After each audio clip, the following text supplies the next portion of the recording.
A record number of Americans just raided their retirement accounts early just to pay rent. Half of all renters now spend more than 30% of their income to keep a roof over their heads. 44% of people earning six figures in 2026 told a national survey they are living paycheck to paycheck. Six figures. And still broke. If that feels insane, keep watching. My name is Root. I have spent a lot of time digging into why the math of being a normal American just does not add up anymore, even for people doing everything right. If you have ever stared at your bank account on a Tuesday and quietly thought, I make decent money, so why does it feel like this? Today we answer that. Subscribe, it costs you nothing. On paper, the average American household has never earned more. Median household income just hit a record $83,730 per the Census Bureau. Wages technically outpaced inflation since 2020. Unemployment is still historically low. The S&P 500 is up 155% over the last decade. Every metric an economist would put on a slide deck looks great. And yet somewhere between 62% and 67% of Americans say they are living paycheck to paycheck. So how does someone earn more money than ever and feel broker than ever at the exact same time? That is the question this whole video answers. There are 4 checks the American middle class used to be able to cash, and one by one over the last few years, every single one of them has been quietly canceled. The house. The retirement. The emergency fund. The second income. 4 checks. All gone. Today we walk through all 4, because once you see this pattern, the last 5 years finally make sense. And if you stay until the end, I will show you exactly what to do before the 5th check gets canceled too. The median home in America right now costs $416,900. The median household income is $83,150. That is a price-to-income ratio of 5.0. Back in 1985, that same ratio was just 3.5. So homes are now 43% more expensive relative to incomes than they were 40 years ago. In the worst markets it gets almost absurd. San Jose has a ratio of 12.1 times the local median income. Los Angeles is at 10.8. San Francisco is at 10.5. Harvard's Joint Center for Housing Studies just reported that 39 of the 100 biggest metros in America now have ratios above 5.0. Just 5 years ago, only 15 did. So in 5 short years, the number of American cities where homes are mathematically unaffordable for the local middle class more than doubled. Here is the cruelest twist, the lock-in effect. Around 80% of mortgaged homeowners in America currently have a rate below 6%. Over 70% have a rate below 5%. Today's mortgage rate sits at around 6.36%. So if you already own a home, you are simply not selling. Why would you? Trading your 3% mortgage for a 6.4% one would basically double your monthly payment on the exact same house. So the entire housing market has frozen in place. Existing owners refuse to move. Builders cannot keep up. And first-time buyers are stuck watching from the sidelines, doing the math, and quietly realizing they may never own a home in the city they grew up in. In 11 states, over 80% of households are priced out of buying a median-priced new home. Even in Mississippi, where the median home costs $267,000, the majority of households cannot afford one. Mississippi. And before you say, okay, just rent then, let's talk about that.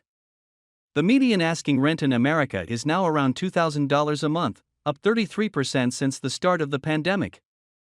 The income you need to comfortably afford a typical rental is $78,722, which you may have noticed is basically the median household income.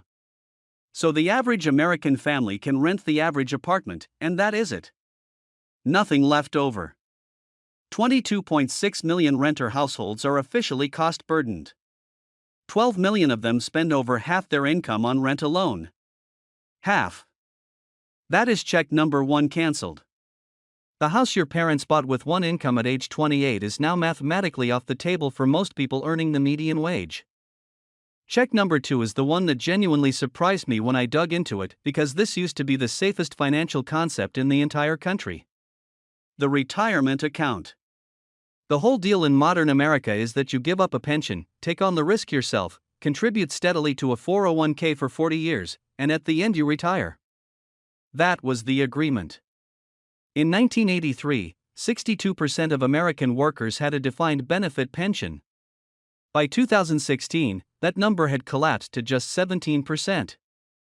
The entire concept of retirement got privatized. Your retirement is now your problem.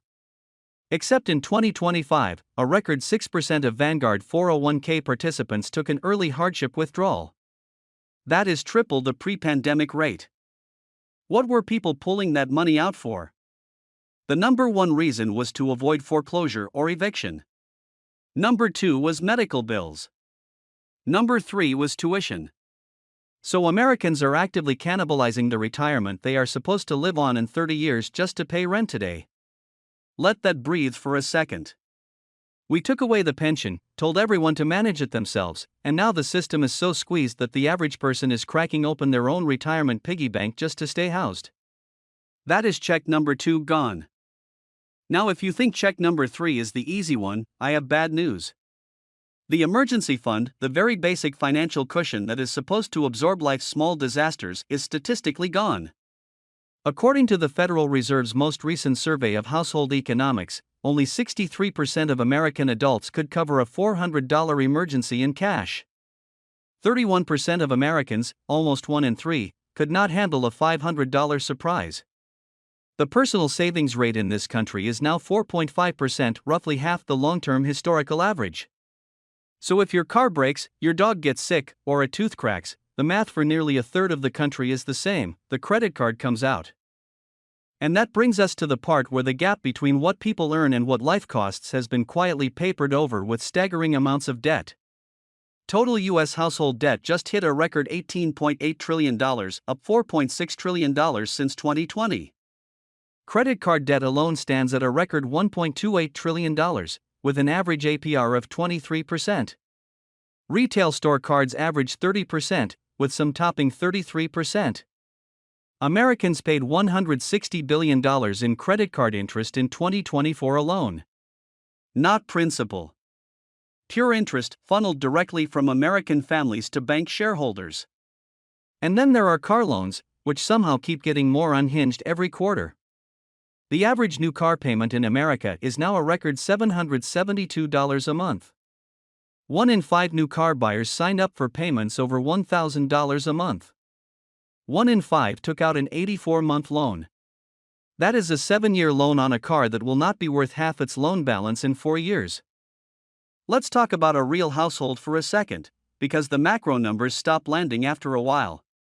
Picture a couple, let's call them James and Sarah, making $110,000 between the two of them, somewhere in a normal Midwest suburb. On paper, that puts them comfortably above the U.S. median and solidly inside the middle-class bracket. After federal and state taxes, their take-home is about $7,200 a month. Now subtract a $2,400 mortgage, $1,100 in childcare for one kid, $1,000 in groceries, $600 on 2 car payments, $400 in car insurance, $300 in utilities, $300 on phones and internet, $400 in student loans, and $300 a month for the family health insurance premium. Add it up, that is $6,800 gone. James and Sarah are left with $400 a month for everything else. $400 a month. That is the buffer for gas, clothes, birthday gifts, doctor visits, savings, date nights, any school activity at all. And 1 single car repair, 1 busted water heater, 1 dental crown, and that $400 becomes a credit card balance overnight. James and Sarah, on paper, are doing everything right. 2 solid incomes, no Lamborghini in the driveway, no luxury vacations on Instagram. And the math on $110,000 is still razor thin. This is exactly what people mean when they say 6-figure earners feel broke. They are not lying. They are not bad with money. The middle-class basket just got that expensive. This brings us to check number 4, probably the most under-discussed and the most important one. The second income. The whole reason both parents work in modern America is not purely a cultural shift. The bigger reason, the one economist Elizabeth Warren spent over 20 years warning about, is much simpler. In 1970, one income could buy you a middle-class life. A house, a car, kids, a retirement, and the occasional vacation.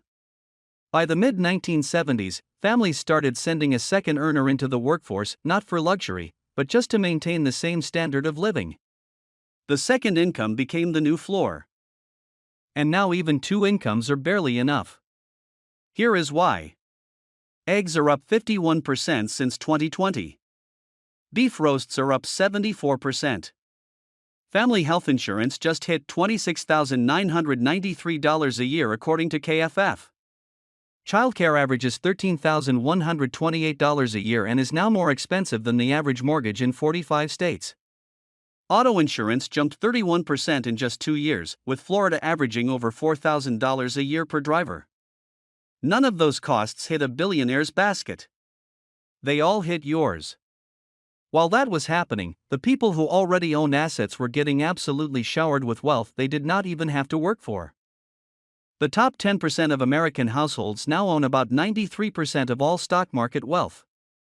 The top 1% alone just hit a record $52 trillion in combined net worth. The bottom 50% of Americans own about 1% of the stock market. So when the S&P 500 hits another record high, that is not good news for everyone.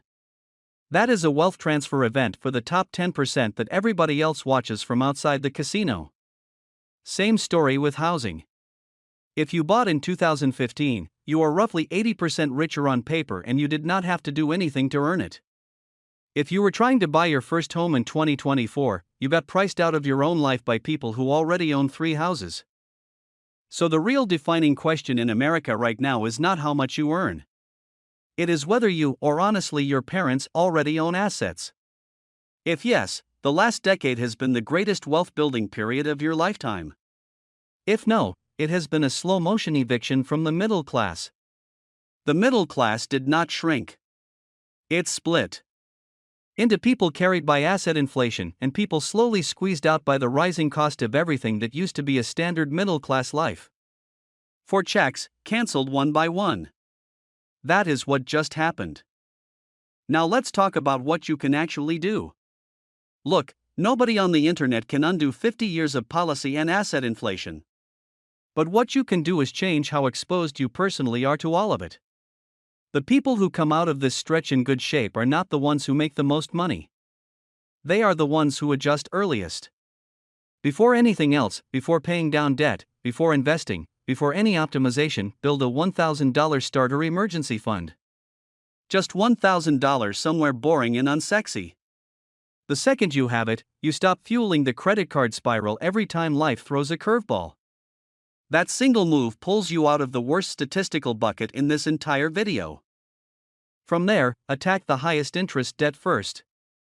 Retail credit cards at 30% APR represent a guaranteed 30% return when you pay them off. There is no investment on earth that beats that math. And while we are on the subject, please do not take out an 84-month car loan. If you cannot afford a car on a 48-month loan with 20% down, the car is telling you it does not fit your life right now. Listen to it. Once your high-interest debt is under control, start building the asset side of your balance sheet. That is the side that is quietly creating the people who are pulling ahead. Get at least the full employer match in your 401k, that is free money. Then invest steadily and boringly in broad index funds for the next 2 or 3 decades. There is no flashy thumbnail with a sports car attached to this strategy. It just works. And finally, do not wait for mortgage rates to crash before making any decisions. Every major forecaster expects rates to stay above 6% through at least 2027. Either buy what you can comfortably afford on today's math, or rent without shame and aggressively invest the difference. The worst move you can make right now is paralysis. Here is where this all lands. The middle class did not disappear. It split into 2 groups, people who already own assets and have been carried by a decade of asset inflation, and people who do not, who are getting slowly squeezed out by the cost of everything that used to be standard middle-class life. Nobody is coming to fix that. No policy on the table will roll back home prices to 1,985 multiples or bring back the 4 canceled checks. The only question left is which side of that split you end up on. And the genuinely good news, the part worth holding onto, is that side is still yours to choose. You do not have to make 6 figures to land on the right side. You just have to decide, quietly and without anyone clapping for you, to start building assets instead of consumption.